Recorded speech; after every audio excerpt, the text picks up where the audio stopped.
একটা গরু কিনে আনছে চাচা ৬০,০০০ টাকা দিয়ে। সে গরুর পাশা আলাদা, চাচা আবার গরুর পিছনে এক হাতে সিগারেট আর এক হাতে খালি জামার কোলার হিরম হিরম হিরম হিরম করে আছে। তার মানে গ্রামের লোকের দেখাচ্ছে, দেখেলে দেখেলে কি যন্ত্র খালি গ্রামে ঢুকুচ্ছি দেখেলে।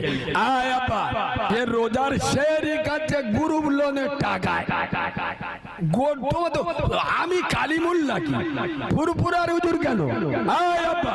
আজমির শরীফটা হুজুর আইলিয়ে মাল সারবি। আমার ভাষা এরাম, আমার মতো কাঁচা বাংলার ওয়াজ বাংলার কোন বক্তার মুখে পাবেন না। যদি এ ভাষায় ওয়াজ করলি লোক রেগে যাবে, দাউদা কথা বলেন দেবে না। ওয়াজ কোথায় গিয়ে ধাক্কা মারবে খালি বোঝে, হ্যাঁ খালি গাল হাঁকো শুনতে সল্লু আলা সল্লু আলা। ফেরেশতারা বলে আমরা ক্যানিং এ আসি, তোরা সালা এটা যন্ত্র। শোনেন ওয়াজ বোঝার জিনিস বুঝে নেবেন, নাইলে কান করিসি ঢোল কত বলবি বল, কান করিসি কুলো কত কিলোবি কিলো। মোল সাহেব তোমার জন ধরে নিয়ে এসি 2 ঘন্টা গেপতে চলে যাও, আমরা নামাজ পড়ি আর না পড়ি তোমার বাবার কি হেস কি? একবার তকবীর দেবো, সবাই মিলে বললি দেবো দেবো, কই আওয়াজ দাও না, নারে তাকবীর। আল্লাহর নামে আওয়াজ দেশ দেখো জানা আমোশা হাগা হয়। আমাদের ডায়মন্ড হারবারে 2টো মেয়ে লোক ঝগড়া করলি এতে জোরে আওয়াজ হয়, একটু টাইট আওয়াজ দেন, নারে তাকবীর। আরে মুসলমান একটু ঝেড়ে মারো, নারে তাকবীর নারে তাকবীর। দাদা পীরের হক সিলসিলা, দাদা পীরের হক সিলসিলা, সিলসিলায় মুজাদ্দিদুজ জামান জনাব পীর সাহেব হুজুর কিবলা, জনাব পীর সাহেব হুজুর কিবলা, জনাব পীর সাহেব হুজুর কিবলা। নারে তাকবীর। মাশাআল্লাহ হুজুর কিবলা চলে এসেছেন, আমার পরে পরে চলে আসবে। তার আগে আমি কিছু কথা বলবো, আপনারা শুনবেন তো? সবাই মিলে বলুন। আয় আব্বা, ছাগলের যদি গায়ে মাথায় হাত বুলিয়ে বুঝিয়ে বলে বাপ খাস নে, আম গাছের চারা পাশের বাড়ি লেগে গেছে খাস নে, যাস নে, ছোলা খা, খোল খা, বাদাম খা, আগো ও মালে ছেড়ে দিলি গিয়ে খাবি, মজা করে খাবি, কথা বলে না, খাবে না খাবে না। তা মুসলমানদের আর কি দিয়ে বোঝাবো? আলেমরা এসে গেপজে গেপজে গালতে ধোঁয়া উঠে যাচ্ছে। প্রতি সপ্তাহে শুক্রবার জুমার দিনে ইমাম গালতে ফেনা তুলে দিচ্ছে, বাপ নামাজ ছাড়িস নে, রোজা ছাড়িস নে, বাম্মার ওপর অত্যাচার করিস নে, বন্ধন লোন গ্রুপ লোনের টাকা খাস নে, মদ খাস নে, জুয়া খেলিস নে। ইমাম সাহেব বলে বলে বলে বলে মরে গেল, জব্দ হয়ে গেল। এ মালগুলো কেউ আসরের নামাজে গেল, কথা বলে না। তা ছাগল আর আমার মধ্যে পার্থক্যটা কোথায় রইল? বললে রেগে যাবে যে একটুকুনি ছেলে বড় বড় কথা বলে। আরে রোগ হয়েছে, রোগের ওষুধ না চালালি অনেক মাল আছে দেখবেন ইনজেকশন নেয় না। আরে হ্যাঁ না না, ইনজেকশন দিলে বলবে ডাক্তার সাহেব ও যত রকমের ওষুধ আছে দেন, ইনজেকশন নেবুনি, কারণ ইনজেকশন দিলি তো যন্ত্রণা করবে, আর ইনজেকশনে কাজ তাড়াতাড়ি হয় না দেরি হয়। তা আমার কথা ইনজেকশন লাগছে, সহ্য করে লাভ পাবেন, নইলে জলসা শুনে ঝেড়ে ঘরে চলে যাবে, 5 ডবল যাবে। মুসলমানের ছানারা, মুসলমানের বাচ্চারা কবে বুঝবে আর ইসলাম কারে বলে, নবীর ভালোবাসা কারে বলে, আশিকে রাসূল কারে বলে? খালি মুখে দাবি করলে মুসলমান, মুসলমান হওয়া ইসলামের নিজস্বতা আছে, ইসলামের কৃষ্টি কালচার সংস্কৃতি তামাদ্দুন আলাদা। আয় আব্বা, আল্লাহর নবী মদিনার মসজিদ নববীতে বিশ্ব নবী ওয়াজ করছেন, একবার সুবহানাল্লাহ বলুন, একটু ভালোবাসা দিয়ে সুবহানাল্লাহ বলুন। কে ওয়াজ করছে আব্বা? আমার নবী ওয়াজ করছে। হায় হায়, আমরা বক্তারা যে যত মস্তানি মেরে বক্তব্য করি, আমার নবীর ওয়াজ আর আমাদের ওয়াজ এক হবে বলে মনে হয়? আমার নবীর গায়ের ঘাম মেশকে আম্বার, সুবহানাল্লাহ বলে, আর আমার আপনার গায়ের ঘাম মেশকে জাবরা। আরে হ্যাঁ না না, তো রসুলের গায়ের ঘাম মেশকে আম্বার, সেই নবী ওয়াজ করছে আর ওয়াজ শুনছে কারা? হায় হায়, আমার আপনার মতো হেমড়া দমড়া মাল নয়, মদখোর, সুদখোর, গাঁজাখোর, বাতাখোর, চুল্লুখোর, বিড়িখোর, এরম যন্ত্র নয়। আল্লাহর নবীর সোনার সাহাবা হুজুররা একবার সুবহানাল্লাহ বলেন, যাদের সম্পর্কে নবী বলেছে আসহাবিকান নুজুম, আমার এক একটা সাহাবা আকাশের নক্ষত্র স্বরূপ। সুবহানাল্লাহ বলেন। এই হাদিসটা বলার আগে আমি একটা ভূমিকা বলবো। ভূমিকাটা হলো এই আপনারা 8 নম্বর মেরিগঞ্জের মানুষ, আপনারা গোবরে পোকা বোঝেন তো? গোবর খায়, একটা গোবরে পোকা মোস্তানি দিয়ে গোবর খাচ্ছে, বুঝলেন? আর একটা মৌমাছি গুনগুন করে আকাশতে উড়ে যাচ্ছে। এ মৌমাছি মাথা তুলে বলতেছে, কে রে, কে? বলছে আমি তো বড় মিয়া, আমার চিনতে পারি। বলে বড় মিয়া মানে? বলে আই তো মৌমাছি। তা গোবরে পোকা বলছে, ভাই কোথায় যাচ্ছি? বলে আমি মধু খেতে যাচ্ছি। কি খেতে? তখন গোবরে পোকা খুব গুরুত্ব দিয়ে বুঝবেন, ওয়াজ কোথায় গিয়ে ধাক্কা মারবে খালি বোঝে। হ্যাঁ, খালি গাল হাঁকো শুনতে, সল্লু আলা সল্লু আলা। ফেরেশতারা বলে আমরা ক্যানিংয়ে আসি, তোরা সালা। এটা যন্ত্র। শোনেন, ওয়াজ বোঝার জিনিস বুঝে নেবেন, নাইলে কান করিসি ঢোল, কত বলবি বল, কান করিসি কুলো, কত কিলোবি কিলো। মোল সাহেব তোমার জন ধরে নিয়ে এসি, 2 ঘন্টা গেতে চলে দাও, আমরা নামাজ পড়ি আর না পড়ি, তোমার বাবার কি হেস কি? কষ্ট কোথায়? কষ্ট নেই, আমার ভাষা এরাম। আমার মতো কাঁচা বাংলার ওয়াজ বাংলার কোন বক্তার মুখে পাবেন না। যদি এ ভাষায় ওয়াজ করলি লোক রেগে যাবে, দাউদা কথা বলেন, দেবে না। শোনেন, মৌমাছি বলছে আমি মধু খেতে যাচ্ছি, গোবরে পোকা বলতে দে ভাই, আই তো গোবরে পোকা গোবর টোবর খাই, তা তোর মধু কিরাম একটুকে আমার একবার খাওয়াবি? তো বলে চলে, ও তো পরের মাল খেতে যাচ্ছে, ওর কিছু যায় আছে? আর কথা বলে চলে বললে গোবরে পোকাকে নিয়ে মৌমাছি কোথায় যাচ্ছে? মধু খেতে যাচ্ছে। আই আব্বা, একটা বেল ফুল ফুটে আছে, সুন্দর করে মধুটা তুলি বলছে গাল হাঁ কর। গোবরে পোকা গাল হাঁ করে টস টস করে। ভাই কিরাম লাগলো ভাই? গোবরে পোকা বলে তুই এই মাল খাস? আগো মৌমাছি চোখ নীল হয়ে যাবে না? এরা কথা বলে না। ওর খাওয়াচ্ছে কি? খাওয়াচ্ছে কি? আর এ কি বলতেছে? কি মাল খাওয়াচ্ছে? মৌমাছি বলে এই বেল ফুলের মধু ছিটি করে কেন? চল চল ভালো মধু খাওয়াবো। এবার একটা টগর ফুল ফুটে আছে, সুন্দর করে মধুটা তুলি বলতে দে ভাই গাল হাঁ কর। এ যা যন্ত্র দিচ্ছি আলাদা মাল, গাল হাঁ কর। গোবরে পোকা গাল হাঁ করে দে, টগর ফুলের মধু টস টস করে গালে দিয়ে। আবার এটা কিরাম লাগলো ভাই? রে তুই যে এই মাল খাস, আই যদি আগে জানতু আমার সময় লস করে আসতুনি। মৌমাছি চোখ বুলু হয়ে যাবে। টগর ফুলের মতো মধু কি বলবো? চল এবার ভালো মধু খাবো। আই আব্বা, ফুলের মধ্যে সব থেকে 1 নাম্বার ফুল, জাতীয় ফুল কি ফুল? গোলাপ ফুল। এই গোলাপ ফুল ফুটে আছে, মৌমাছি সুন্দর করে মধুটা তুলে বলছে বাবা হাঁ কর। হাঁ করেছে, টস টস করে দিয়ে। এবার কিরাম লাগলো ভাই? ভারতের শ্রেষ্ঠ ফুলের মধু। গোবরে পোকা বলতে যে ছা ছা ছা রে, এ পুরো গোবরের মতো গন্ধ রে, গোবরের মতো গন্ধ। আগো মৌমাছির মাথা ঠিক থাকবে? কথা বলে না, ঠিক থাকবে।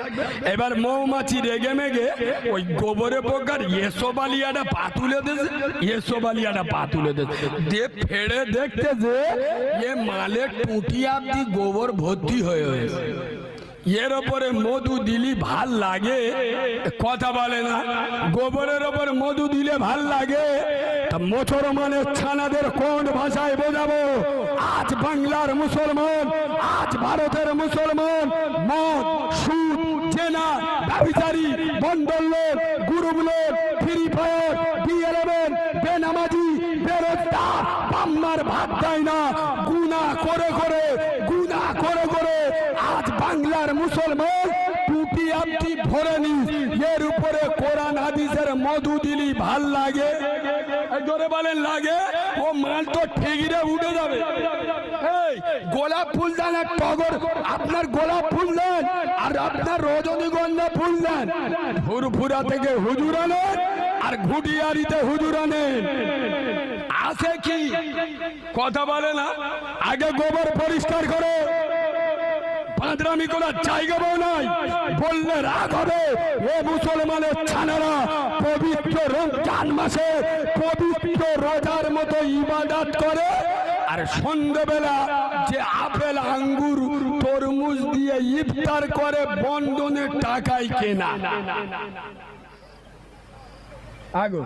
আমার কথায় কি রাগ হচ্ছে নাকি? সত্য বললাম না মিথ্যা বললাম? বাস্তব বললাম না অবাস্তব বললাম? এ রোজার শেরি কাছে গ্রুপ লোনের টাকায়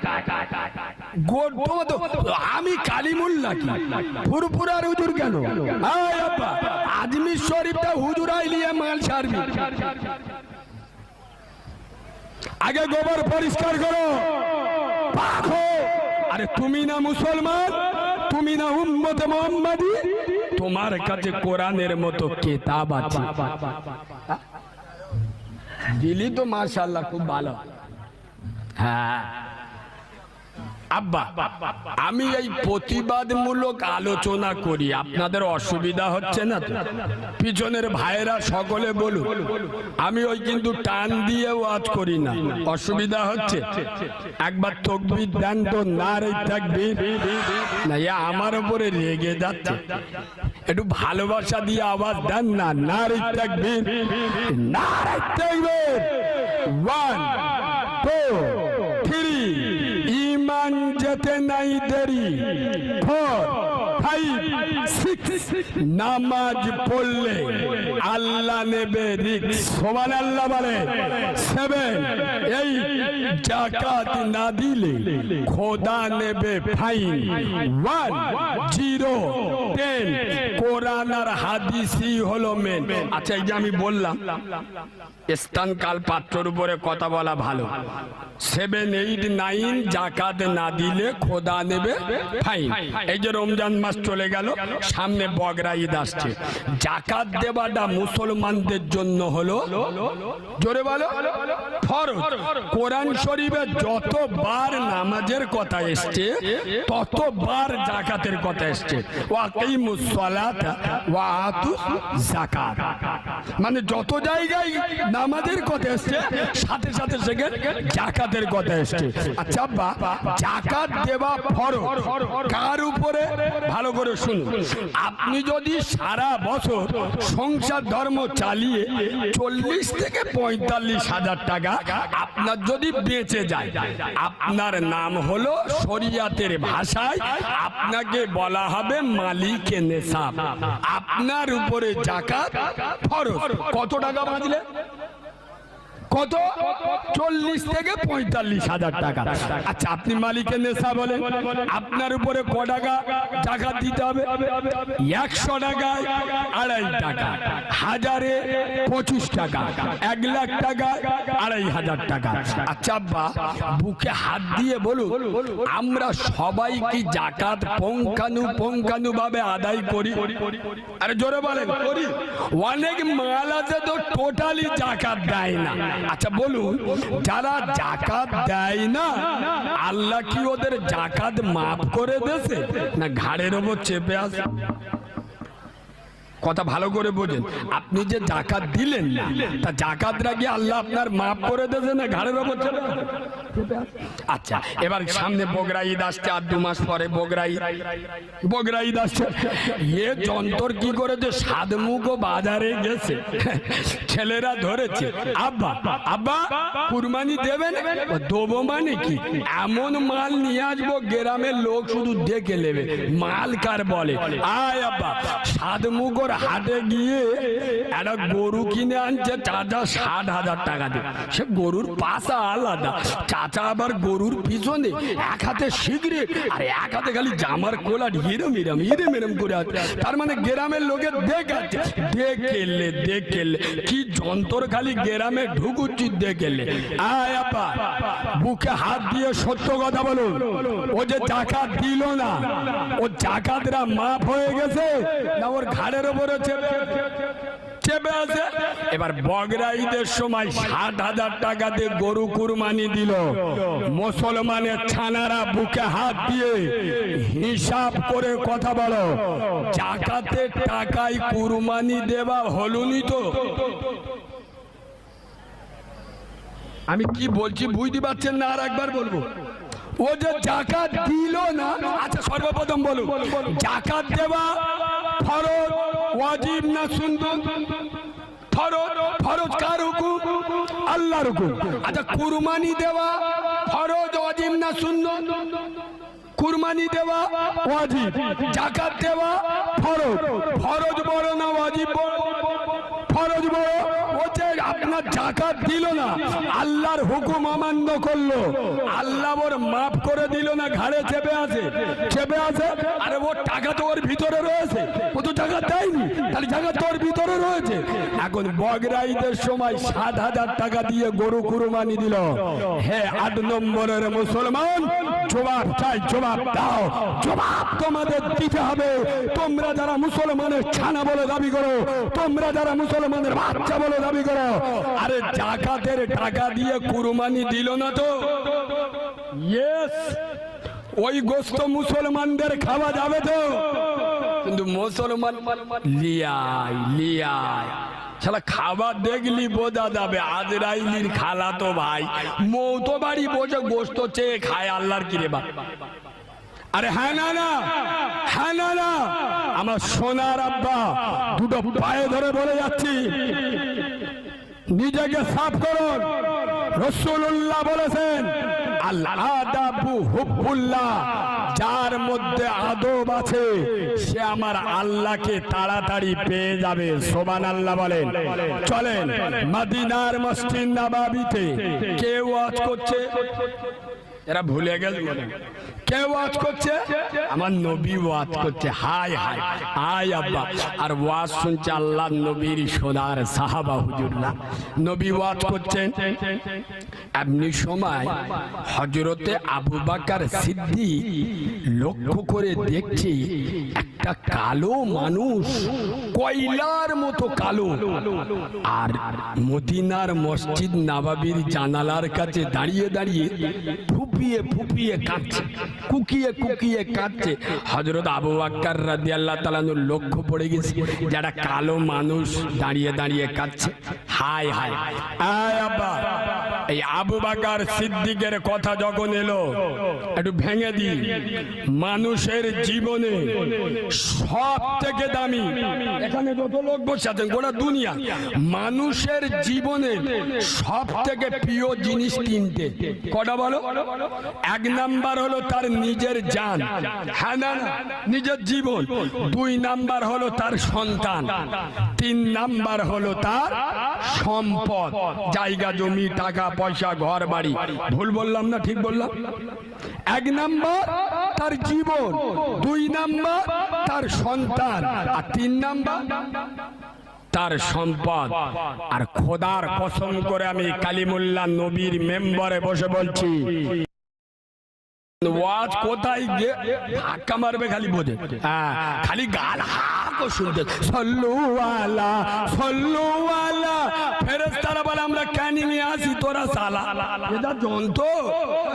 শোনেন, ওয়াজ বোঝার জিনিস বুঝে নেবেন, নাইলে কান করিসি ঢোল কত বলবি বল, কান করিসি গুলো, কত কিলোবি কিলো। মোল সাহেব তোমার জন ধরে নিয়ে এসি, 2 ঘন্টা গেপে চলে দাও, আমরা নামাজ পড়ি আর না পড়ি তোমার বাবার কি হ্যাস কি?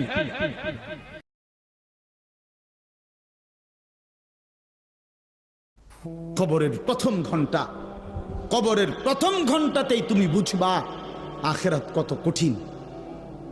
রাসূলুল্লাহ সাল্লাল্লাহু আলাইহি ওয়াসাল্লাম বলেন, কবরে যেই নাফরমান প্রশ্নের জবাব দিতে পারবে না, 3টি প্রশ্নের, তো আল্লাহ তাআলা বলবেন কাযাবা আবদি, ফেরেশতা আমার এই নাফরমান বান্দা মিথ্যা বলেছে।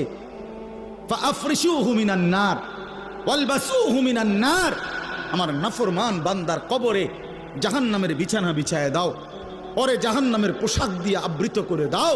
ওয়াফতাহু লাহু বাবান ইলান নার, জাহান্নাম বরাবর তার কবর থেকে দরজা খুলে দাও, কবর খুলে দাও। ওফো, আল্লাহর নবী সাল্লাল্লাহু আলাইহি ওয়াসাল্লাম বলেন, তখন কবর তারে, ফেরেশতা যখন তাকে রাইখা যাবে, কবর তারে ডান দিকের মাটি বাম দিকে একটা চাপ দিবে, বাম দিকের মাটি ডান দিকে চাপ দিবে। আল্লাহর কসম, নবী বলছে হাত্তা তাখতালিফা আদলাউহু, ডান পাশের হাড্ডি এবং এই পাজরের হাড্ডিগুলো করকর করে ভাঙ্গা বাম দিকে চলে যাবে, বাম দিকের গুলো ডান দিকে চলে যাবে। ভাইয়া আমার, তুমি তোমার উপরে রহম করো। বাপ আমার, আপনাদেরকে বলি, হারামের টাকা উপার্জন কইরা, সুদের টাকা, কিস্তির টাকা, ঘুষের টাকা, ওজনে কম দেওয়া টাকা, হারাম ব্যবসার টাকা, বাটপারি সিটারির টাকা দিয়া বংশ, ফ্যামিলি, স্ত্রী, সন্তানের জন্য রাখা যাইয়েন না। ওরা আমনে বরবাদ করবে, আপনি নিজেও বরবাদ হইলেন, ওরারও বরবাদ করলেন। শুধু শুধু শুধু শুধু আপনি মূল্য পৃথিবীতে কামাই রোজগারই থাকবে, আর পৃথিবীতে যেত রোজগার থাকবে আপনার ফুতেই কামাই করতে পারবো। আপনি হালাল ভাবে যে দূর পারেন করে দিয়েছে, বাকিটা আপনার ফুতে করবে। না পড়লে মরে যাবে, অসুবিধা কি? না খাইয়া যদি কেউ মরে যায়, কেন মৃত্যুবরণ করা তো বেজ্জুতি, ঠিক না? কথা বলেন না কেন? না না, বলেন বলেন। কেউ মরে যাওয়া এটা কি শরমের কথা নাকি? ভাই বলো, ছেলে বলো। আরে ছি ছি ছি ছি, ওটা মরে গেল, কেমন শরমের কথা এটা? এমন এটার কথা হইলো কোনো? তো মরলে কিছে? মনে করেন না খাইয়া মরেই গেছে, তো মরলে কিছে? মরণ কি শরমের কাছে? তো বাপ দাদা 14 গোষ্ঠী মরছে, তো আমি মরলে সুবি? আহা, এজন্য বন্ধু আল্লাহ তাআলা বলছেন ওয়ালাউ তারা ইদিয যালিমুন, এই শুনেন বন্ধু, আপনি যদি একটা নজর দেখতেন, আমরা তাফসীর কিতাবে পড়ছি, আত-তাযকিরা, ইমাম কুরতুবী রাহমাতুল্লাহর কিতাব আত-তাযকিরা ফি আহওয়ালিল মাউতা ফিল আখিরা, অনেক সুন্দর কিতাব, বাংলা অনুবাদ হয়েছে মৃত্যুর ওপারে। ইমাম কুরতুবীর খুব সুন্দর, অনুবাদটাও অসাধারণ। এই বইতে আছে, ইব্রাহিম আলাইহিস সালাম একবার আজরাইলকে বলছিল, মালাকুল মউত আজরাইল, নাফরমানের জান কবজ করবার সময় তুমি যেই চেহারাটা হয় তোমার, ওটা আমার একটু দেখাও। মালাকুল মউত আজরাইল বলছিল, হে আল্লাহর নবী, কসম আপনি এটা দেখতে চাইেন না, আপনি সহ্য করতে পারতেন না। ইব্রাহিম আলাইহিস সালাম বললেন, না মা আজরাইল, আমি এটা দেখুমই, তুমি আমারে দেখাও একটা নজর। মালাকুল মউত আজরাইল কোন পাপী ব্যক্তির জান কবজের সময় যেই বিভৎস কুৎসিত আকৃতি ধারণ করে, আল্লাহর কসম ওই আকৃতি যখন ধারণ করছেন ইব্রাহিমের সামনে, ইব্রাহিম নবী সাল্লাল্লাহু আলাইহিস সালাম একটা চিৎকার মাইরা বেহুশ হয়ে গেছে। লম্বা সময় পরে যখন হুঁশ আসছে, তো আমি নিজে পড়ছি কিতাবে, আরবি কিতাবে, ইব্রাহিম আলাইহিস সালাম আল্লাহকে বলছে, আয় আল্লাহ, আপনার জাতের কসম মাওলা, কোন নাফরমান পাপী তার কবরের আযাব, আখিরাতের আযাব, জাহান্নামের আযাব কিছুই লাগবে না, শুধু মালাকুল মউত আজরাইলের এই বিভৎস দৃশ্য যদি সে একবার দেখে, তো তার 60 বছরের নাফরমানির শাস্তির জন্য এটাই যথেষ্ট।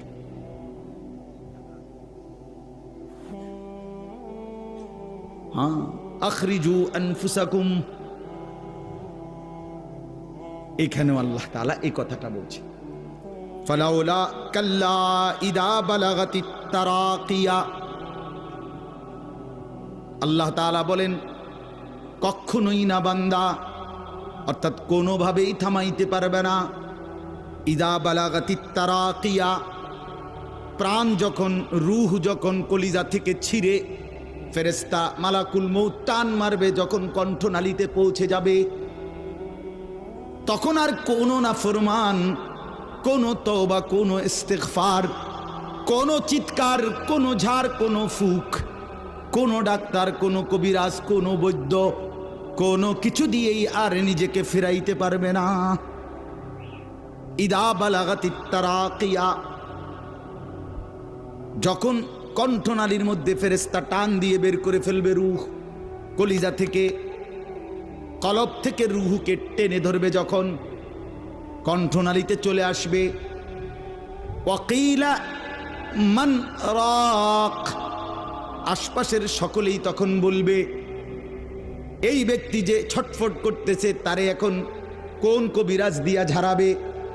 সবাই ডাক্তার, কবিরাজ, বৈদ্য, ওজা খুঁজবে, দেখো না কার কে পরিচিত আছে, ডাকো, আরে বাঁচাইবার চেষ্টা করো। ওয়ান্না আন্নাহুল ফিরাক, আল্লাহ বলে কিন্তু ওই ব্যক্তি ঠিকই বুঝে ফেলেছে আজকে তাকে নিশ্চিত এই পৃথিবী থেকে বিচ্ছিন্ন হতে হবে। আত্মীয় স্বজন তারা যদিও ডাক্তার কবিরাজের জন্য চিল্লাচিল্লি করছে, কিন্তু লোকটা নিজেই বুঝে ফেলবে আন্নাহুল ফিরাক, তাকে এখন এই দুনিয়ার মায়া থেকে বিচ্ছিন্ন হইতেই হবে। কারণ মালাকুল মউত তো রূহটা ছিঁড়া ফেলছে, কলিজা থেকে টান দিয়া ফেলছে, আর তো ফেরত যাবে না, আর তো ফেরত যাবে না। ইন্নাল্লাহা ইয়াকবালু তাওবাতাল আবদি মা লাম ইউগারগির, নবী সাল্লাল্লাহু আলাইহি ওয়াসাল্লাম বলেন নিশ্চয়ই আল্লাহ তাআলা বান্দার তওবা কবুল করেন যতক্ষণ পর্যন্ত না মৃত্যুর গড়গড়া শুরু হয়, ওর আগ পর্যন্ত। ফেরেশতা টান দিলে মৃত্যুর যখন গড়গড়া শুরু হয়, তখন যদি কোনো বান্দা তওবা করে আল্লাহ তাআলা সেই তওবা কবুল করে না। এবার দম টানে, একেবারে সোজা হইয়া গেছে। এই সময় হুজুর আনছে 200 টাকা দিয়া, হুজুর আব্বারে গুদ্দুর বেহেস্ত বুঝ করিয়া দেন, তোবা ভরাইয়া দেন, তোবা। এই সারা জিন্দিগির সিটারি বাটফারির তোবাটা এই 200 টাকা দিয়া আব্বারে মিল করিয়া দেন। হ্যাঁ, বেহেস্ত দিয়া দিব। বেহেস্ত হুজুরের আব্বার সম্পত্তি। হ্যাঁ, কথা বলেন না কেন? বেহেস্ত হুজুরের বাপের সম্পত্তি এটা। তো এটা কি ধরনের তওবা, কিসের তওবা এটা? এই ব্যাটার তো কোনো এহসাসে নাই। আরে বোঝেন নাই আমার কথা? তার তো কোনো অনুভূতিই নাই, হে তো লড়েও না, বুঝেও না, হে তো জানে না কিসের করছে, কি করতেছে। আল্লাহ তাআলা বলছে ওয়াল্লাযীনা ইযা ফাআলু ফাহিশাতান আও যালামু আনফুসাহুম যাকারুল্লাহ ফাস্তাগফারু লিযুনুবিহিম। আল্লাহ বলছে আমার বান্দা যত বড় নাফরমানি করুক, করতে করতে যদি বড় থেকে বড় জুলুমও করে, কিন্তু তৎক্ষণাৎ যদি আমি আল্লাহকে স্মরণ করে আর আমার কাছে 2 হাত তুলে মাফ চায়, পিছনের গুনাহ যদি ছেড়ে দেয় আর করবে না যদি ওয়াদা দেয়, খোদার কসম কোরআনে আছে, আল্লাহ বলেন বান্দা আমি পুরাপুরি 100% মাগফিরাত দিয়ে দেব, পুরা মাফ। উলাইকা জাযাউহুম মাগফিরাতুম মির রাব্বিহিম। যখন তোমার বুঝ ছিল তখনই তুমি তওবা করছিলা, ঠিক আছে, কিন্তু যখন মৃত্যুর যন্ত্রণা শুরু হয়ে যায় তখন আর তওবা কবুল হয় না। ওয়ালাইসাতিত তাওবাতু লিল্লাযীনা ইয়ামালুনাস সাইয়্যাত হাত্তা ইযা জাআ আহাদাহুমুল মাউতু ক্বালা ইন্নী তুবতুল আন। এই যে কোরআন শরীফের আয়াত, আল্লাহ বলেন ওই ব্যক্তির তওবা তওবা নয়, পুরা জিন্দেগি নাফরমানি করেছিল, অতঃপর যখন মৃত্যুর সময় আসলো, আজরাইল উপস্থিত হলো, এখন বলতেছে আমি আল্লাহ এখন তওবা করলাম। আল্লাহ বলে না বান্দা, এমন তওবা হবে না। তাইলে তওবা করবেন কখন? এখন। কখন বাবা? এখন। এখন আজ দিমাগ আছে যখন, আকল আছে যখন, বুঝ আছে যখন। আল্লাহ আমাদেরকে বুঝার তৌফিক দান করেন।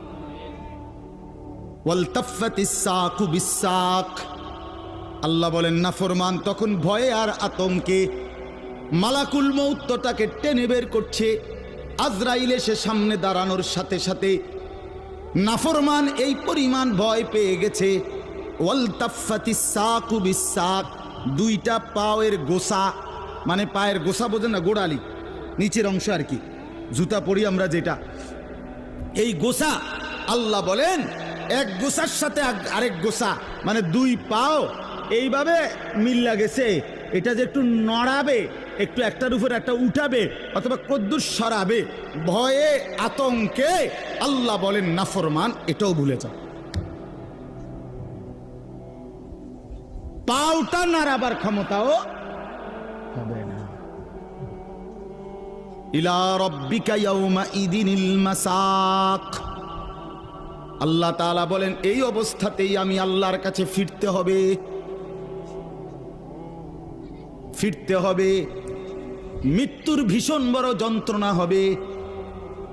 অর্থাৎ এখানে ফেরেশতা প্রথম তো টান দিবে, ফুলের মতো ছিঁড়া ফেলবে, ফুল যেভাবে গাছ থেকে ছিঁড়ে ফেলে, কলিজা থেকে রুহ তো ছিঁড়ে ফেলবে, কণ্ঠনালীর কাছে আটকায়া যাবে। তখন সে বারবার চেষ্টা করবে নিজের রুহ ফেরত নিতে, কিন্তু ফেরত নিতে পারবে না। আল্লাহ তাআলা বলেন মৃত্যুর মারাত্মক সাকরাতুল মউত তখন শুরু হবে, ভীষণ যন্ত্রণায় শরীর পাওটাও নাড়াইতে পারবে না। এই অবস্থাতেই, এই জোরাজুরি টানাটানি অবস্থার মধ্যেই তাকে আল্লাহর কাছে ফিরতে হবে। এবার আল্লাহ শেষ কথা বলে, এবার শুনো বান্দা, এই নাফরমানের মৃত্যু যন্ত্রণা এতটা ভয়ানক কেন হলো এই লোকটার? আল্লাহ তাআলা বলেন ফালা, ওই ভাই ছেলেরা শোনো, ভাই আবার শোনো, যাই ধমকাইছি খোদার কসম দুশ্মনী নিয়ে ধমকাই নাই, তোমার সাথে কোনো বিদ্বেষ নিয়ে ধমকাই নাই, কলিজা ভরা এটুকু ফিকির নিয়েই বলি যে এক ছেলে বদলে যাক, একটা নওজোয়ান বদলে যাক, সারা দিনের চিৎকার চেঁচামেচির দ্বারা, এই দিবানিশির এই বলার দ্বারা যদি একটি বাচ্চাও, একটা ছেলেও, একটা কিশোর, একটা যুবক, একটা তরুণ, একটি মুসলমানের মা মেয়ে যদি বদলায়, হতে পারে ওই একজনের উসিলায় আল্লাহ আমাদেরকে মাফ করে দেবে। এই আশায় ভাইয়া, এই আশায় যুবক ভাইয়া, তোমরা ইসলামের দিকে ফেরা দরকার, তোমরা আল্লাহর দিকে ফেরা দরকার। চারিদিকে সারা পৃথিবী জুড়ে সমস্ত ষড়যন্ত্র ইসলামের বিরুদ্ধে, মুসলমানের বিরুদ্ধে। তোমরা দেখছো ভাইয়া, গাজার মধ্যে মুসলমানের রক্তে ভাসতেছে, ফিলিস্তিনে মুসলমানের রক্তে ভাসছে, আজ আবার লেবাননে মুসলমানের রক্তে জমিন ভেসে গেছে। এত রক্ত প্রতিদিন মুসলমানের ঝরছে, এরপরও কেমনে নামাজ না পইরা থাকো, এরপরও কেমনে দুশ্মনের মতো চলাফেরা করো, কার মতো চুল সাজাইলা, কার মতো জামা পরলা, কার মতো নিজেকে পরিচয় দিলা, যেই বেঈমানদের সাথে তোমার চুল, জামা, শরীর, প্যান্ট, কথাবার্তা মিলাইছো, খোদার কসম ওরা তো প্রতিদিন মুসলমানের রক্তে জমিন ভাসায় দিচ্ছে, প্রতিদিন ভাসায় দিচ্ছে। এটা তো ভাবা উচিত, ভাবা উচিত। সারা দেশে, আমার এই ছোট্ট বাংলাদেশেও কি পরিমাণ ইসলাম এবং মুসলমানদের বিরুদ্ধে ষড়যন্ত্র। আমি গত আগস্ট মাসে উত্তরবঙ্গ ছিলাম, 40 দিন দাওয়াত ও তাবলীগের সফরে, আল্লাহর রাস্তায় মেহনতে 40 দিন এক চিল্লা সফরে ছিলাম। জুলাই মাসের 31 তারিখ থেকে সেপ্টেম্বরের 9 তারিখ পর্যন্ত। তো ওইখানে দেখছি আমি 10টা উপজেলায় অসংখ্য খ্রিস্টানদের গির্জা, যেখানে প্রতিদিন, কসম আল্লাহর, প্রতিদিন খ্রিস্টানরা, এই ইউরোপ থেকে আসা খ্রিস্ট ধর্মের অনুসারীরা, তারা আমাদের এই বাংলাদেশে উত্তরবঙ্গে প্রতিদিন আমাদের সমাজে, মুসলমানের সমাজে খ্রিস্ট ধর্ম প্রচার করে 1জন 2জন করে মুসলমানকে খ্রিস্টান বানাচ্ছে। আমি নিজ চোখে দেখছি, কমপক্ষে 50টা গির্জা দেখছি একটি জেলার মধ্যে। 40 দিন 26 জন সাথী দাওয়াত ও তাবলীগের নিসবতে রাত দিন আলহামদুলিল্লাহ আল্লাহ করাইছে, মেহনত করছে। 16 জন আলেম ছিল আমাদের জামাতে। 40 দিন পরে আলহামদুলিল্লাহ কাকরাইলে যখন আমরা, এই দিনাজপুর এক জেলা থেকে জামাত বের হইছে, আল্লাহই করাইছেন, আল্লাহর দয়া। পরবর্তীতে আমাদের এই জামাত আমরা নিয়ে আসছি। 40 দিনের জন্য আবার বের হয়েছে শুধু দিনাজপুরের আমরা যেটুকু অঞ্চলে মেহনত করছি ওই থেকে 950 মানুষ, 63টা জামাত। আলহামদুলিল্লাহ, আল্লাহ করাইছে, আল্লাহ করাইছে। তো এজন্য বললাম প্রতিনিয়ত আমাদের পার্বত্য চট্টগ্রামের হালাত খবর নেন কি হচ্ছে। একদিন ঘুম থেকে শুনবেন উঠে পার্বত্য চট্টগ্রাম আর আমাদের কাছে নাই। গোটা বাংলাদেশে, পুরা বাংলাদেশ যত বর্গ মাইল, এর 3 ভাগের 1 ভাগ হলো পার্বত্য চট্টগ্রামের 3টা জেলা। বুঝেন নাই কথাটা আমার? সারা বাংলাদেশের আয়তন যে দূর, ওটা যদি 3 ভাগ করে, শুধু 3 জেলা রাঙ্গামাটি, খাগড়াছড়ি, বান্দরবন, পার্বত্য চট্টগ্রামের এই 3 জেলাই 1/3 বাংলাদেশে। বুঝেন হিসাব? হ্যাঁ, পুরা উত্তরবঙ্গ প্রতিদিন কাফের কাদিয়ানি, প্রত্যেক দিন তারা মুসলমানদেরকে কাদিয়ানিতে বানানোর জন্য তাদের কার্যক্রম করছে, অসংখ্য মানুষ। অথচ সারা পৃথিবীর মুসলমানের কাছে, ওলামায়ে কেরামের কাছে, সারা পৃথিবীর মুসলমানের কাছে একথাই স্পষ্ট অকাট্য যে কাদিয়ানিরা 100 কাফের, 100 কাফের, 100 কাফের, 100% কাফের। কাদিয়ানি একটি ভিন্ন ধর্ম, ইসলাম একটি ভিন্ন ধর্ম। ইসলাম এবং কাদিয়ানিয়াত এক ধর্ম হইতে পারে না, এক ধর্ম হইতে পারে। প্রকাশ্য কাফের, প্রকাশ্য কাফের। জানো না মিয়া, এই বেঈমানরা নিজেদেরকে আহমদিয়া মুসলিম বলে। কিসের আহমদিয়া মুসলিম? তুই বেটা মুসলমান তো মুসলমান। কোরআনে আল্লাহ বলছেন হুয়া সাম্মাকুমুল মুসলিমিন। আল্লাহ তাআলা বলছে তোমাদের নাম তোমাদের পিতা ইব্রাহিম রেখেছেন মুসলমান। আবার আহমদিয়া মুসলমান কিতা? আলগা শব্দ লাগালে কেন? মুসলমান তো মুসলমানই, এটার লগে আবার আলগা টাইটেল লাগানোর কি দরকার আছে? সাদা মুসলমান, কালা মুসলমান, হ্যাঁ চিটেঙ্গা মুসলমান, কিতা? এটা কোনো দরকার আছে? আপনি বলেন না, মুসলমান তো মুসলমান। ওয়ামান আহসানু কাওলাম মিম্মান দাআ ইলাল্লাহ ওয়া আমিলা সালিহান ওয়া ক্বালা ইন্নানী মিনাল মুসলিমিন। এই যে আল্লাহ বলছে সর্বোত্তম মানুষ, সর্বশ্রেষ্ঠ মানুষ হলো 3 ব্যক্তি। 1 নম্বরে যে মানুষকে আল্লাহর দিকে ডাকে, 2 নম্বরে যে যাবতীয় নেক আমল করে, 3 নম্বরে সর্বদাই যে নিজেকে মুসলমান পরিচয় দেয়। কি পরিচয় দেয়? আমি মুসলমান, নাকি আমি ঢাকাইয়া মুসলমান, আমি মুসলমান, খালাস। আল্লাহ আমাদেরকে মাফ করে দেন। আমার ভাই, আমার ছেলেরা, আমার নওজওয়ানরা ফেরা দরকার। ইসলামের জন্য জান বাজি না রাখলে, আল্লাহর দ্বীনের জন্য আমরা ফিকির না করলে, নিজের ঈমান, নিজের ইসলাম, নিজের আমল, নিজের আখলাক সুন্দর না করলে ভাইয়া পারতা না। স্লোগান দেওয়া আর জীবন দেওয়া এক কথা না। স্লোগান দেওয়া সহজ ভাইয়া, তো দুশ্মনের মোকাবেলায় দাঁড়ানো কঠিন, কঠিন। এই জন্য ভাই, নিজের কলিজার ভিতরে যদি ঈমান না থাকে, আখিরাতের ফিকির না থাকে, কপালে যদি সেজদা না থাকে, তুমি কাফেরের মোকাবেলায় দাঁড়াইতে পারতা না, মাহাদির পক্ষে থাকতে পারতা না, দাজ্জালের বিরুদ্ধে লড়তে পারতা না। আল্লাহ আমাদের প্রত্যেকটা যুবককে মাহাদির সৈনিক বানিয়ে দেন। শেষ কথা হলো এটাই বলতেছিলাম, কেন মৃত্যু যন্ত্রণা হবে, জান কবজের কষ্ট হবে কার? আল্লাহ বলেন কেন? এই ফালা সাদ্দাকা ওয়ালা সাল্লা। আল্লাহ বলেন কারণ হলো সে আমি আল্লাহর কথায় বিশ্বাস করে নাই, আমি আল্লাহর উপরে বিশ্বাস করে নাই, এবং ওয়ালা সাল্লা 5 ওয়াক্ত নামাজ আদায় করে নাই।